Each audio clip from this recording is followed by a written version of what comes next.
So the first thing when our players come into the program is we outline what the expectations are, okay? And that code of conduct defines what we think are the main priorities in their training, what they need to think about as they work. And again, investing in the process, this is 4 things they have complete and total control over: their technique, their effort, their attitude, and mental discipline. And that's going to twist the spine, which is going to pull the rib cage up on the left and go into thoracic extension on the right and move that scap over. So by working that, pulling the hips back into neutral, rotating the spine back to the left, getting the rib cages back into neutral, moves that scap back over, which frees it up. It's not tight muscles, it's impingement. Everybody can choose their own workout. I'm going to give you 10 minutes to do it. We'll put a 10-minute cap on it. And you can imagine the fun they like to have with this. Immediately, they start coming up with the 4-letter words that they can put in here.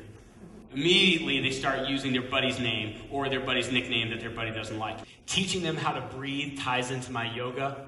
Beach volleyball was introduced to me by Istvan Baye, who's a guy who works up in Canada and is probably the world leader in long-term development with youth athletes. And he said the great thing about beach volleyball is you don't have to move a lot. You get to jump a little bit in place. There's low injuries. You're barefoot. You're in the sand, which makes it a nice surface to be on.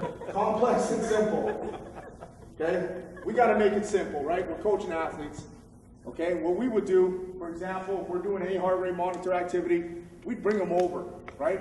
Bring them over after the session, show them what we're looking for, show them the results, explain every single thing that we're doing, the hows, the whats, the whys, okay? They gotta know, okay? Educate them.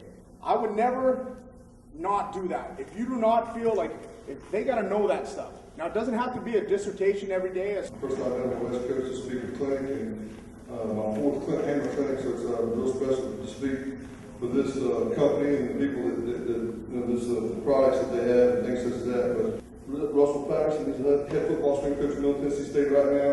We're on staff together at Clemson. Russell does a tremendous job. I think he's speaking later on for this call. Or sprint right behind you or sprint forward. And then there'll be somebody on the other side and put it the other way. So we just do the back and forward. So he worked the opposite way. About 3-4 years ago, we just thought we didn't get off the ground real well when we fell down. We just get up. I like the idea of exploding, keep we stay in a power push-up position, around those in. And then what we'll do, we'll come back and do this. I'll move around a little bit, and we'll start on the ground, but then I'll bring them up. He screws up here. Then I'll take them up and down a couple times, get a few push-ups in, and then we'll go from the up position.